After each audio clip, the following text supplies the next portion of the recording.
오늘은 6.17 부동산 대책이 있은 후에 불과 하루밖에 지나지 않았습니다. 하루밖에 지나지 않았는데도 불구하고 김포하고 파주의 가격이 이제 큰 폭으로 상승을 했다고 해요.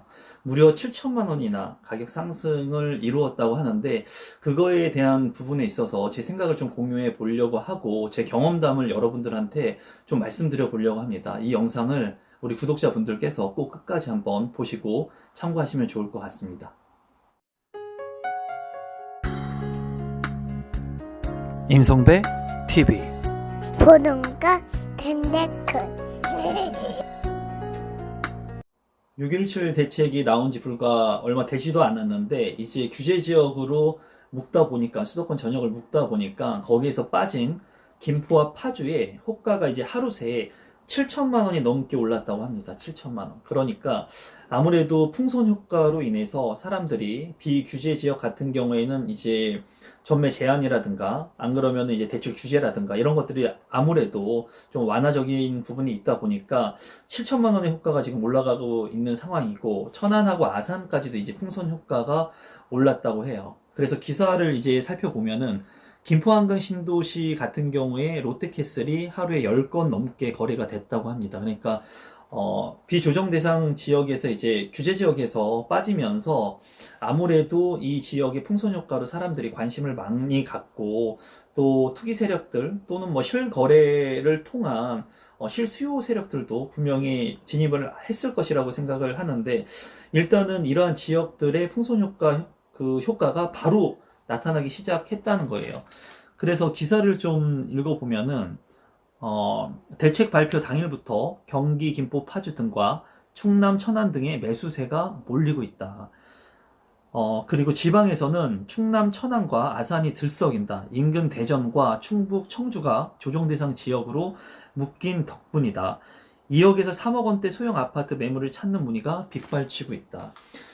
제가 이제 6.17 부동산 대책에 대한 제 생각을 영상에 다루면서 그 댓글들 중에도 김포에 이제 분양권이나 매물을 가지고 계신 분들이 당일날 전화를 많이 받았다는 그런 댓글들이 있었습니다. 그만큼 많은 사람들이 지금 현재 규제를 하고 있는 지역 이외에 풍선 효과의 지역들로 예외적인 지역들로 자꾸 투자를 하거나 투기를 하는 세력들이 계속 나타나고 있는 것 같아요. 그래서 풍선 효과가 나타나는 비규제 지역 같은 경우에는 이제 지속적으로 가격이 오르거나 사람들한테 관심을 많이 받는 그런 형상을 보이게 됩니다. 그런데 제가 지금 이와 똑같은 경험을 했습니다. 부동산을 제가 20년 하면서 많은 경험을 했는데 지금 제가 구독자분들한테 단언컨대 말씀드리고 싶은 건 뭐냐면 이러한 분위기에 휩쓸리면 안 된다는 거예요. 절대로.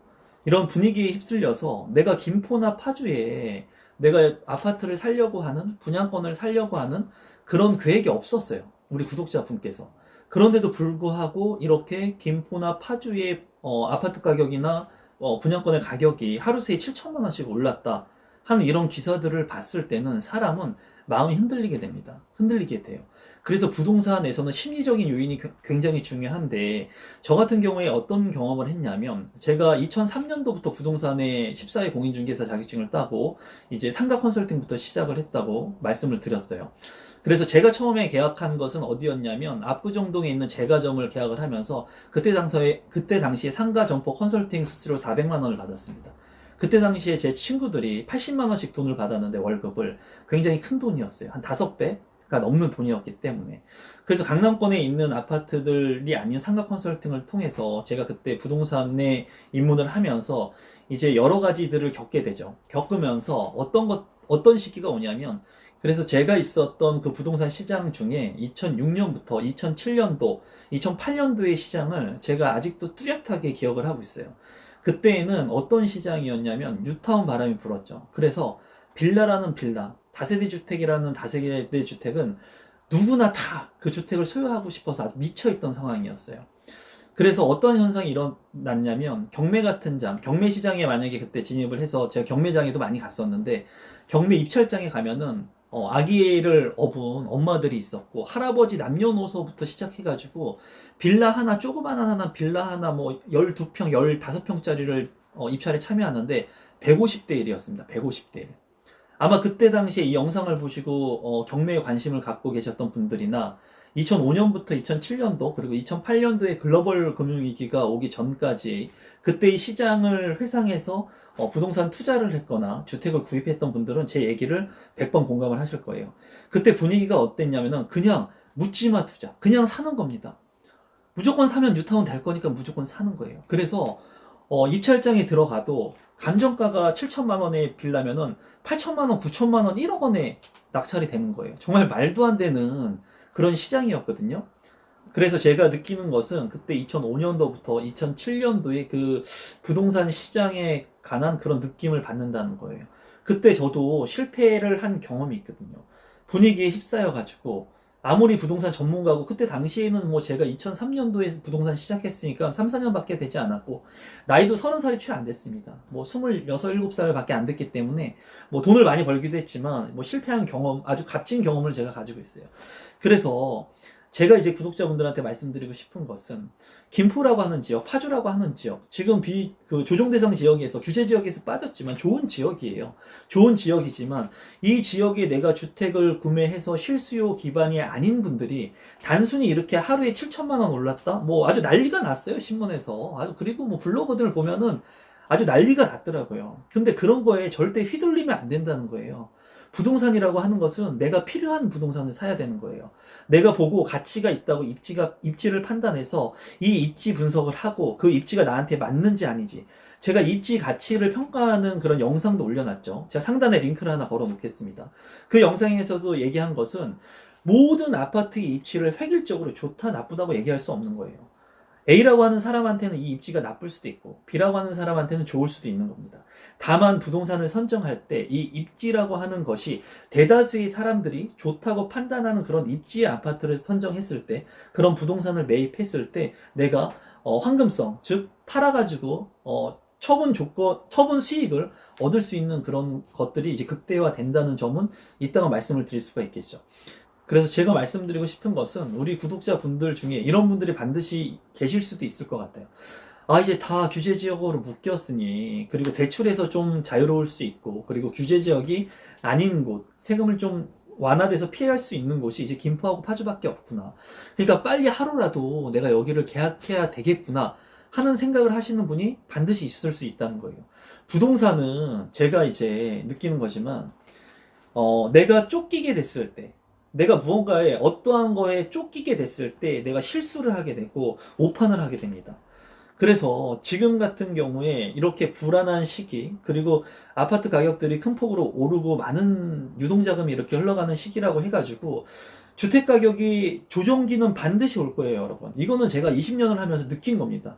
제가 부동산을 배우고 현장에 있고, 그리고 제가 부동산 대학원을 다니면서 그 유능하신 교수님들한테 배운 것 중에 하나는, 제가 이제 대학원을 가면서 배운 것 중에 유명한 교수님이 그런 말씀을 하셨습니다. 부동산은 경험 학문이다, 경험 학문. 그래서 이제 제가 경험한 것을 말씀을 드리면, 제가 지금 느꼈을 때는 이 지금 현 상황이 굉장히 불안정하고 그때의 상황하고 비슷하다고 느껴요. 제 얘기는 여러분들이 참고만 하시면 돼요. 참고. 항상 제가 제 의견을 공유할 뿐이지 제 의견을 여러분들한테 주입시키진 않아요. 근데 제가 느끼는 것은 그때의 느낌과 흡사함을 느낍니다. 그런 감을 느끼고 있고, 그리고 이러한 부분들이 시간이 지나게 됐을 때 이제 핵심적인 입지가 아니죠. 만약에 김포하고 파주라고 하는 지역이 핵심적인 입지였다면 이미 규제 지역으로 묶였을 거예요. 그런데 아직까지 규제 지역으로 묶이지 않았죠. 그러다 보니까 대출이나 이런 부분에 좀 상대적으로 여유가 있는 거예요, 지금 현재. 그러니까 수요층에 물려가지고 무분별하게 이 김포나 파주의 물량들을 매입할 수 있다는 거예요. 여기는 좋은 물량이 아니에요. 좋은 입지가 아니라는 거예요. 투기과열지구나 투기지역, 조정대상 지역에서 빠진 지역이라는 거죠.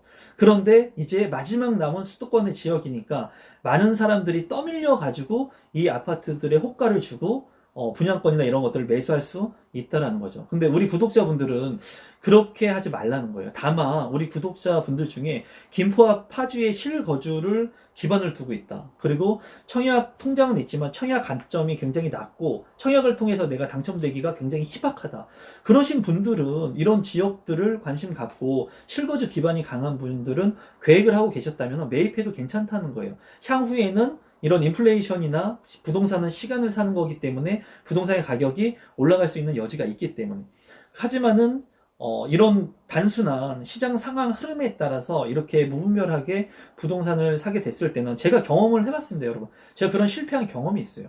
그런 경험이 있기 때문에 저도 부동산에 있으면서도 그런 경험을 해봤는데, 많은 분들이 이런 시기가 됐을 때 무분별하게 투자할 수 있거든요. 그런 투자는 결코 올바른 투자가 아니다. 그리고 제가 단언컨대 말씀드리는 것은 조정은 반드시 와요.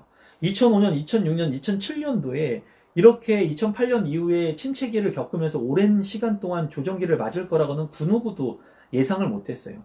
그때 뭐 부동산 전문가라고 하는 사람들 단 한 명도 예측한 사람은 없습니다. 누구도 예측을 못했어요. 그렇기 때문에 그때 당시에는 부동산 가격이 아주 미친 듯이 천장을 뚫고 올라갈 것처럼 생각을 해서 많은 사람들이 미친 듯이 부동산에 투자를 했지만 결국은 조정장을 느꼈고, 하락기를 맞았던 2012년도부터 다시 상승을 하면서 대세 상승을 좀 하고 있는 그런 시점을 겪고 있는데, 반드시 또 조정기가 옵니다. 이 얘기를 여러분들께서는 잘 받아들이셔야 돼요. 잘 받아들이셔야 돼요. 어떻게 받아들이셔야 되냐면, 지금 2020년인데 부동산 가격이 올렸다는 거예요. 그래서 제가 얘기하는 조정기는 이렇게 떨어진다는 게 아니에요. 폭락한다는 게 아닙니다. 이건 조정기가 아니에요. 이렇게 올랐던 부동산의 가격이 조정이 온다는 거예요. 가격이 조금 낮아질 수 있고 반등할 수 있는 기미는 있지만, 물론 더 내려갈 수도 있겠죠. 하지만 이 오른 가격에서 폭락하는, 반토막이 난다? 이런 생각으로 부동산을 절대 접근하시면 안 된다는 거예요. 그래서 마지막으로 제가 정리를 하자면, 지금 현재 김포나 파주가 하루 새에 7천만 원이 넘게 호가가 올라가고 있고, 실제로 높은 가격에 거래가 되고 있다고 해요. 그리고 거기에 물건을 가지고 있는 물량을 소유한 매물주들한테는 해당 전화가 많이 간다고 합니다, 지금 현재. 그러니까 그런 분들도 팔아야 될지 말아야 될지 고민을 많이 하고 있는 시점이에요. 근데 제가 우리 구독자분들한테 말씀드리고 싶은 것은, 이러한 부분들로 인해서 정부 정책에 의해서 약간 빈틈이 있는 이런 김포나 파주라고 하는 지역을 내가 무분별하게 투자를 하면 안 된다는 거예요. 실거주 기반이라면, 그리고 이 지역을 관심 있게 봤다면, 그리고 생활 여건이 이 지역이라면 괜찮을 수 있지만, 그게 아니라 무분별하게 야, 이제 다 수도권이 규제 지역으로 묶였기 때문에 이제 김포하고 파주밖에 없구나, 빨리 지금 오른다고 하니까 가가지고 내가 여기에 있는 것들을 사야겠다 라는 생각은 굉장히 위험한 생각이라는 거예요. 그리고 그런 경험을 제가 했다고 하지 않습니까, 여러분? 실제로 그렇게 해서 제가 실패를 한 경험이 있어요. 그래서 저 같은 경우에는 이렇게 하루 사이에 호가가 많이 오르고 이런 지역들을 불나방처럼 가가지고 매입하지 않는다는 거죠. 절대로, never. 절대로 그렇지 않습니다. 그렇기 때문에 여러분들께서도 너무 조급해할 필요는 없을 것 같아요. 그리고 다시 한번 말씀드리지만, 부동산이 언제까지 오르진 않습니다. 조정기가 올 거예요. 근데 그 조정기가 오면은 또 못 삽니다, 사람들은.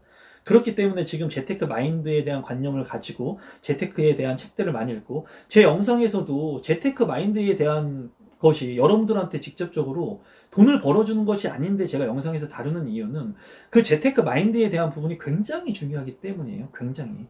그러니까 이럴 때일수록 여러분들이 이제 이 가격 조정의 흐름은 잘 보셔야 돼요. 그러니까 비조정 대상 지역이 이제 규제 지역으로 묶이면서 김포하고 파주의 지금 부동산 시장이 어떻게 흐름이 되고 있는지는 부동산 현장에 가셔가지고도 한번 분양권의 가격을 체크해 보시고, 이런 것들은 굉장히 좋습니다. 시장 흐름을 내가 귀로만 듣는 게 아니라 현장에 가서 직접 체험을 하는 게 중요해요. 그런 부분에서는 이 김포와 파주에 관심을 갖는 건 좋지만, 무분별하게 투자를 하는 것은 옳지 않다. 그리고 조정이 반드시 올 겁니다. 반드시 와요. 항상 미칠 것 같이 올라가지만은 조정이 오고, 조정이 왔을 때는 또 못 사죠. 근데 그런 조정이 왔을 때 과감히 살 수 있고 내가 투자 베팅을 할 수 있는 그런 마인드를 가지고 있는 게 중요하다고 생각합니다. 제가 이제 이 영상을 다루게 된 이유는, 이 신문을 보면서 많은 분들이 또 불안해 해가지고 혹시라도 김포 파주 달려가가지고 그냥 남아있는 물건 그냥 계약금 쏘고 그러실까봐 걱정돼가지고 말씀드리는 거예요. 항상 내가 계획하지 않는 무분별한 투자는 좋은 투자가 아닙니다. 내가 계획을 한 투자, 내가 3기 신도시가 있으니까 이런 계획을 가지고 3기 신도시에 청약을 해야지. 향후에 내가 이 지역, A라고 하는 지역에 아파트 분양 물량이 있으니까 내가 어떻게 해가지고 청약 가점이 낮으니까 추첨제를 통해가지고 이 아파트에 내가 청약 신청을 해야지. 내가 A라고 하는 지역에 아파트가 있는데 목동 아파트가 지금 재건축에 대한 규제를 가하니까는 이제 이 가격이 조금 조정돼서 어느 정도의 가격이 되면은 내가 이 목동의 아파트를 매입을 해야지. 이런 계획적으로 투자를 해야지, 무분별하게 이러한 시그널, 정부가 주는 시그널을 통해서 계약을 하거나 했을 때는, 부동산을 매입했을 때는 향후에 그 책임이 굉장히 큰 타격이 올 수 있다는 겁니다.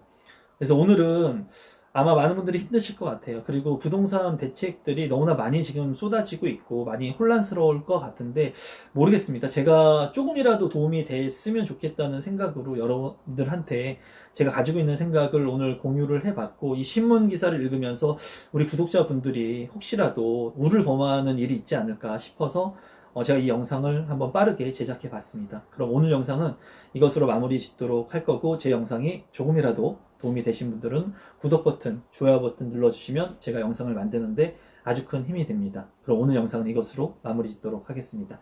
감사합니다, 여러분.